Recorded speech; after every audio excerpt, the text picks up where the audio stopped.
Seguimos aquí en Gente Brillante, tu programa de coaching y desarrollo personal y profesional, y estamos muy felices de entrevistar a nuestro siguiente invitado maravilloso que nos va a acompañar esta próxima media hora del programa. Él es Javier Barreira, guionista de cine y televisión, licenciado en periodismo, se formó en cine y televisión en la Universidad de California. En los últimos 20 años ha trabajado para agencias de publicidad, compañías de producción y del sector audiovisual, además de impartir seminarios. Ha participado en películas como Las aventuras de Tadeo Jones, con la que obtuvo el Goya a Mejor Guión Adaptado, Atrapa la Bandera o Tadeo Jones 2, El secreto del rey Midas, actualmente supervisa el departamento creativo de Four Cats Pictures, y Javier es el autor de Occidente llorarás por mí, novela en la que construye una historia sobre la realidad del yihadismo en España. En ella narra la investigación de Miguel Aguirre, un agente secreto sobre un pequeño suceso que acaba descubriéndose como la mayor amenaza yihadista. Con una tensión que sube a medida que se va descubriendo la trama criminal, la historia se convierte en una lucha contra el reloj cargada de ritmo y emoción. Hola Javier, ¿qué tal? Bienvenido a Gente Brillante. Muchas gracias. Buenos días. Javier, ¿cómo llegas al mundo del cine y de la televisión? Por favor, cuéntanos esa historia. Bueno, era una vieja aspiración que tenía desde pequeño. Lo que pasa que como se veía tan lejos, nunca pensé que la pudiera conseguir. Lo que pasa que al final, cuando uno lleva algo dentro, una vocación, tiene unas ganas muy fuertes de cualquier cosa, lo acaba consiguiendo, porque yo empecé haciendo periodismo. Y fue al acabar la carrera acabando la carrera de periodismo, cuando me di cuenta de que a mí lo que me gustaba era contar historias, pero contar historias de ficción, o sea, trabajar la realidad para transformarla y enseñársela a otra gente, no en un periódico, no en una radio, no en una televisión. Y así fue como me decidí a empezar a estudiar cine y televisión. Fue así de fácil. Wow, ¿desde pequeño tenías esa venita de querer contar historias? Sí, no me considero especial, o sea, guionista. Siempre me ha gustado mucho la imaginación. Cualquier cosa que tuviera que implicar crear, para mí eso ya era lo que más me motivaba. Y una manera de llegar a ese camino fue a través pues, del cine, ¿no? De la televisión o de la ficción. Claro, qué bueno, qué interesante. Mira una cosa, cuéntanos, ¿cómo es el proceso creativo de un guionista de cine? ¡Guau! Pues es realmente complicado, apasionante, pero complicado, porque claro, a diferencia de escribir un libro, una novela, claro, cuando uno escribe un libro o una novela, lo que uno hace es dar rienda suelta a su imaginación sin ningún tipo de límite. Es decir, tú puedes escribir un libro que puedes utilizar 200 páginas, 300, 400 o 500, lo que te dé la gana. Puedes utilizar 30 páginas para describir un personaje o una habitación. Claro, en el cine está todo lleno de limitaciones, no hay esa libertad.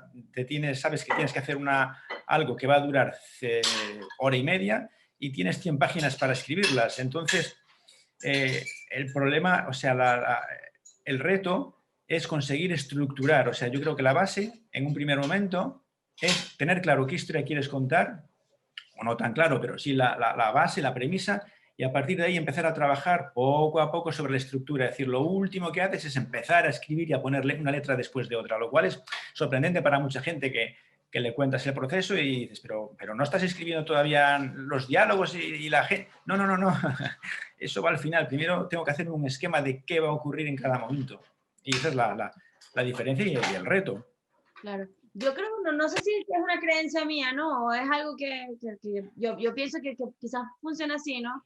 Que las personas que se dedican a toda esa parte más creativa, digamos, todos somos seres creativos, pero las personas que ejercen más la creatividad como una profesión, si tienden a estar un poco más conectados para poder traer ideas que se conviertan en ideas muy, o sea, que revolucionen en realidad la historia del cine, de la televisión o de la escritura, ¿no? ¿Tú tienes alguna especie de ritual o de forma en cómo tú te conectes contigo o te conectas con esas ideas para empezar a traer aquello que está en ese mundo mágico más hacia la tierra para más convertirlo en algo tangible como una película, por ejemplo? Es buena pregunta. Yo ritual no tengo. Lo que sí que he notado es que soy una persona que a veces no tiene los pies en la tierra y eso para algunas cosas es muy bueno porque no te pones límites a la hora de pensar. surge de manera natural. Entonces, a poco que seas medianamente observador y sensible a lo que acontece a tu alrededor, a partir de ahí, en mi caso, mi cabeza se pierde, mi mente se pierde y empieza a elucubrar y de manera natural empiezan a venir cosas. Y para mí es una ventaja porque, por ejemplo, a mí me gusta mucho caminar, voy a muchas partes caminando y claro, mi problema es que puede ser una distancia muy larga que yo no me entero del proceso de caminar porque Claro. el hecho de ir caminando para mí me dispara la imaginación y empiezo a pensar cosas de cualquier cosa, de cualquier objeto que veo, de una situación, de un grupo de gente, de lo que sea, y no sé por qué enseguida empiezo a imaginar cosas y entonces para mí eso es trabajo también. Es una manera de trabajar y de alguna manera tiene que ver con lo que tú dices de conectar y eso me, me conecta con ideas que en sí mismas se van desarrollando mientras voy caminando por la calle, por ejemplo.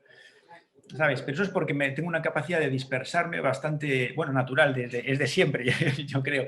Y eso me ha ayudado. Hay veces que dice la gente, ojo, qué despistado es fulanito. Bueno, eso puede ser una ventaja para muchas cosas, muchas veces.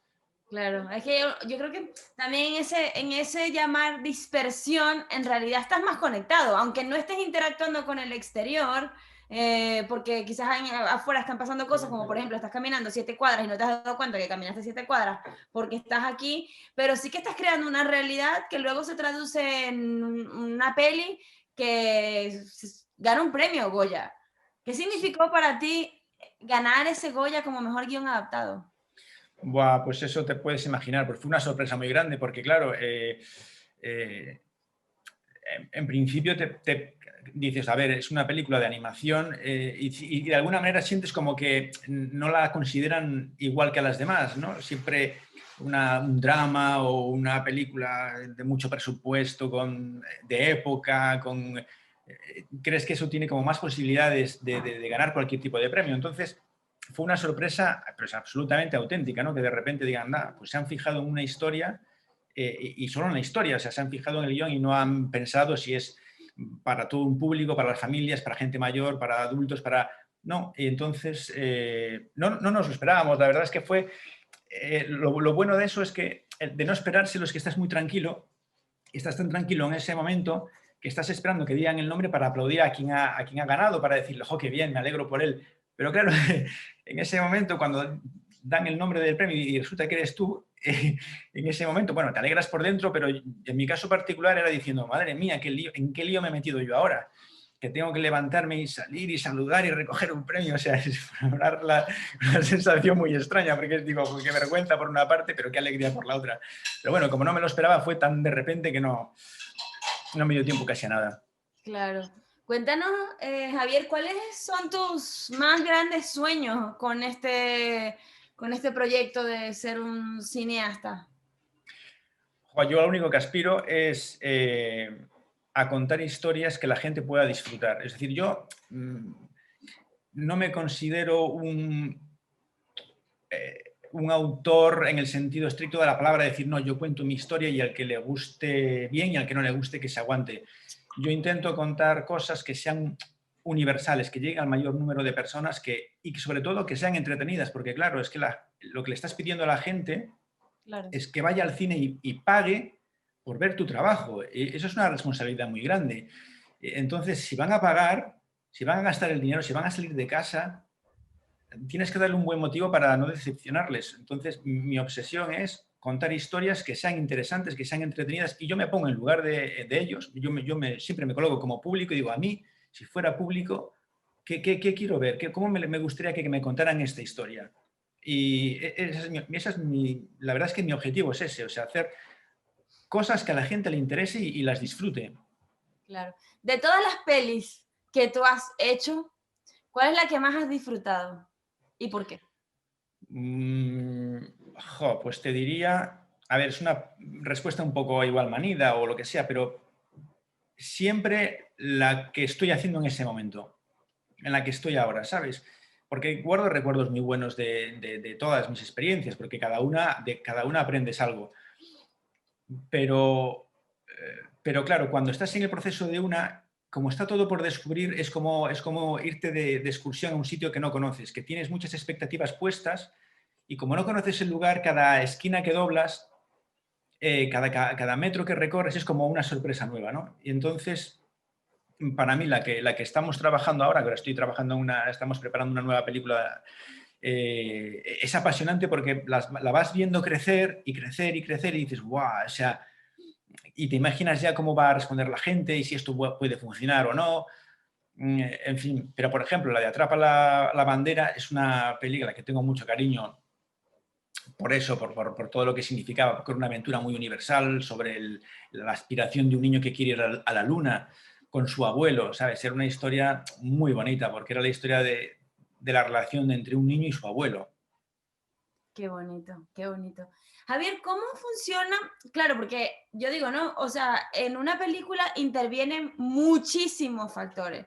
De que pase de la cabeza de la persona que la escribe a que la veamos nosotros los consumidores en el cine, pasarán millones de cosas, ¿no? Y quizás años también, ¿no? O sea, más o menos, en verla materializada. ¿Cómo luego de que tú estás en ese momento de voy caminando por la calle, se me acaba de ocurrir esta idea, estoy documentándome con los personajes, ver cómo lo quiero hacer, hago un guión, más o menos hago el esquema, estructuro, y luego ya traduzco a, bueno, voy a hacer los guiones específicos con toda la narrativa de la película. ¿Cuándo decides y cómo decides el equipo con el que trabajas? ¿Quién va a ser el director de la peli? ¿Cuáles son los mejores actores para estos personajes? Bueno, todo depende de si es un proyecto enteramente tuyo o si es un encargo. Yo generalmente trabajo ya con la misma gente desde hace tiempo, con el mismo productor, y siempre son proyectos que nacen como muy en conjunto, ya muy organizados desde el primer momento. Hay que escribir esta historia, hemos pensado que la vaya a dirigir esta otra persona, con este grupo de gente. Entonces, en ese sentido, después de tanto tiempo ya me da mucha confianza saber para quién estoy trabajando y porque conozco sus gustos, conozco sus opiniones, me confío mucho en el trabajo en equipo. Entonces, es un proceso que es enormemente largo, pero si lo trabajas con gente a la que más o menos conoces, se hace más llevadero, porque sobre todo en cuestión de animación son proyectos que duran al menos 4 años. Entonces, claro, estar 4 años dándole vueltas a las mismas cosas con la misma gente a veces puede ser un poco complicado. Así que más vale que que te lleves bien con ellos, sí. Claro, claro, por supuesto. Es que uno piensa que, bueno, ¿cuánto tiempo más o menos te puedes tardar en todo el proceso en que la película salga a la luz? Mm, hombre, para escribir un guión en condiciones, mínimo necesitas mínimo un año, mínimo. Wow. Y depende de tal. Y luego está el proceso de hacerlo. Claro, dependiendo del tipo de películas. En el caso de la animación, por ejemplo, 2 años y medio de hacer la película no te lo quita Wow. nadie. Entonces, claro, le sumas y son 3 4 años por película, entre unas cosas y otras. ¿Sabes? Si no es animación, una película normal, pues en 6 7 meses haces la película, más lo que hayas dedicado al guión, ¿sabes? Se reduce a la Claro. mitad del tiempo. Pero sí, es un proceso muy largo. La gente a veces cuando se lo cuenta se sorprende mucho porque dice, no, hombre, pero ¿cómo se pueden tardar tantos años? Y dice, sí, sí, Claro, que llevamos... 4 años uno piensa que esa película la hicieron hace 9 meses y Sí, no es sí, así, sí, ¿no? sí, se tarda mucho en hacer, sí. Wow. Cuéntanos, estás ahora escribiendo una historia, ¿no? Estás ahora haciendo todo, estás en ese proceso creativo, ¿no? Cuéntanos en qué estás en este momento. Y bueno, ahora hemos terminado de preparar, bueno, de hecho se está haciendo todavía, le queda un año, de esos 4 años le queda un año, o sea, que decir que en este concepto de tiempo realmente podemos decir que la estamos terminando, porque le queda menos de un año. Si todo va bien, estará lista en verano aproximadamente. Pues una película de animación también que, como te decía antes, como a la última siempre le tienes más cariño, pues es una en la que has puesto mucha vida y mucho corazón. Y yo creo que ojalá vaya bien porque es una historia muy bonita que va eh, sobre momias de Egipto, Wow. sobre el mundo de Egipto y es un grupo de momias que obviamente están vivas y tienen ahí pues esos sentimientos, emociones y se meten en una aventura tremenda para conseguir que una pareja por fin se una. Sí, sí, sí. Qué bonito. ¿De dónde sacas la inspiración, Javier? ¿Te documentas, vas viendo cosas, son vivencias que te cuentan de otras personas? Bueno, cuando das con un concepto, intentas que buscar eh, el entorno más adecuado o que sea más sorprendente o que sea más original o que sea visual. Claro, si tú quieres crear una historia de amor y dices que es una pareja de jóvenes de Nueva York, pues dices, bueno, vale, pero hemos visto eso 35.000 veces. Intentas ser un poco más original, empiezas a buscar entornos. Oye, ¿y si lo hacemos esto en este concepto, pero en vez de tal, en un circo? Y en vez de en un circo en Nueva York, en un circo en un pueblo de Rusia, donde hace mucho frío. Y vas liándolo, pero al final el concepto, la historia que cuentas tiene que ser universal, es un personaje, son personas, ¿sabes? Claro. Pero hay que buscar un poco cierta originalidad, algo que sea sorprendente y, aunque ya esté todo inventado, procurar dar una vuelta de tuerca. Ujú. Yo creo que es obligatorio hablar de esto porque, bueno, nos ha tocado a todos. Ha sido un año particularmente diferente, por no llamarlo de otra manera. Sí. Eh, Ha derrumbado muchas estructuras y ha derrumbado mucho la forma en cómo hacíamos las cosas y ha venido como una revolución y yo bueno, que me gusta mucho leer y que me gusta mucho ver más allá de lo aparentemente evidente, dicen que el año que viene va a ser un año donde va a haber mucha más revolución a nivel tecnológico y que esto fue como una antesala del que el mundo entero hiciese como un cambio, ¿no? Hiciese como una evolución, diésemos un siguiente paso. ¿Cómo consideras tú que ha afectado todo este cambio el mundo del cine y qué crees? Cómo lo visionas? ¿Cómo crees que vayan a venir los próximos años? Bueno, lo que se ha visto es que la gente demanda mucho entretenimiento, mucha ficción, que le cuenten historias, pero eso siempre ha ocurrido. Unas veces ha sido de manera oral, luego ha sido por escrito a través de libros, luego a través del cine, ahora a través de la televisión por las plataformas, el streaming que hay. Al final, la necesidad de contar historias y de escucharlas permanece inalterada.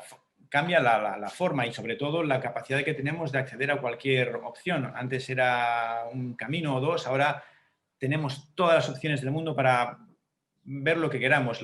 La tecnología es importante, pero al final la tecnología solo busca huecos que hay libres, que cuando están ocupados pueden volver a caerse para abajo, pero al final lo que continúa es las ganas de consumir y de entretenerse o de producir ese tipo de productos, ¿no? Es como la música, puede ser en vinilo, puede ser en CD, Mm, puede ser a través de iTunes o lo que sea, pero lo importante es que sigue siendo música. Y ni siquiera podemos garantizar que dentro de unos años lo tengamos en los auriculares, la música, o en el celular o en el móvil, donde sea. No se sabe, pero lo que sí sabemos es que la gente va a seguir utilizando la música para entretenerse, para estudiar, para concentrarse, para relajarse, para lo que sea. La tecnología es imparable. ¿Qué va a pasar en los próximos años? No sé, yo creo que la gente, porque siempre la gente suele ser muy pesimista, sobre todo después de este problema, pero yo creo que no nos queda más remedio que salir un poco más reforzados y yo creo que claro. saldremos de aquí con muchas más ganas de leer, con más ganas de ver cine, con más ganas de... Quiero decir, si te fijas, hace un siglo hubo una pandemia, la de la gripe, la famosa gripe del 1918, que fue terrible, porque también fueron 2 años terribles de mucha muerte, mucha confusión y además se salía de una guerra mundial. Bueno, después de esa gran crisis llegaron los felices años 20.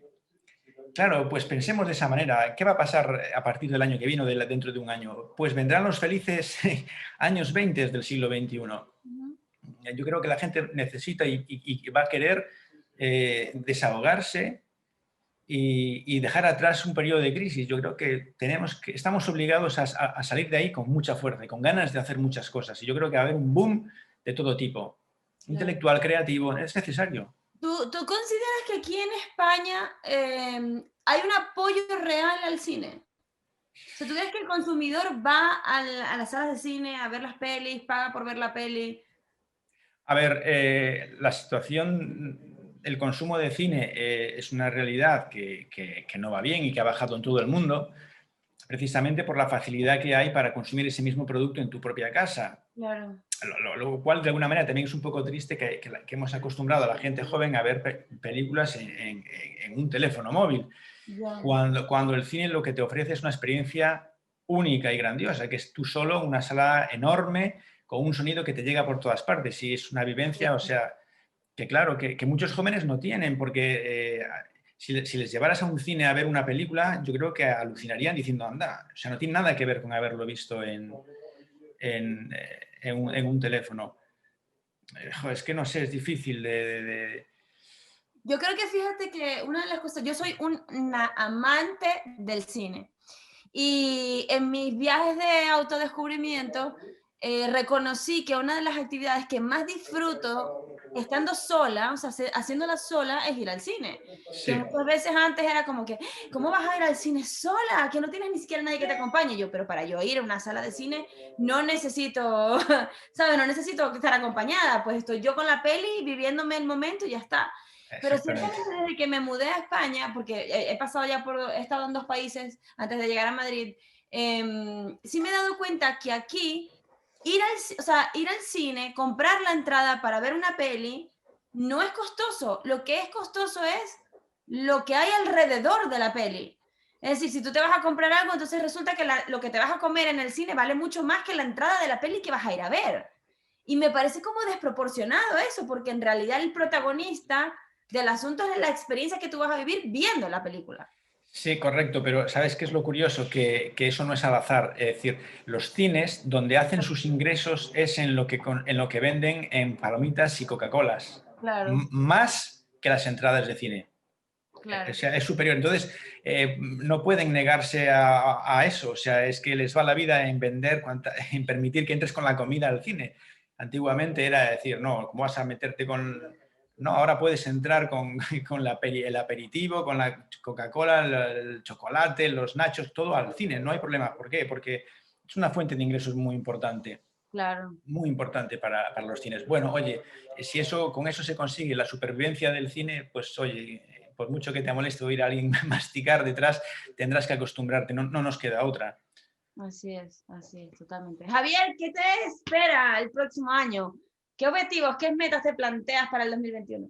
Bueno, pues ante todo hay que ver la vida con optimismo. Entonces, nada, seguir como hasta ahora, trabajando, que no falte el trabajo, creando historias, escribiendo cosas nuevas, y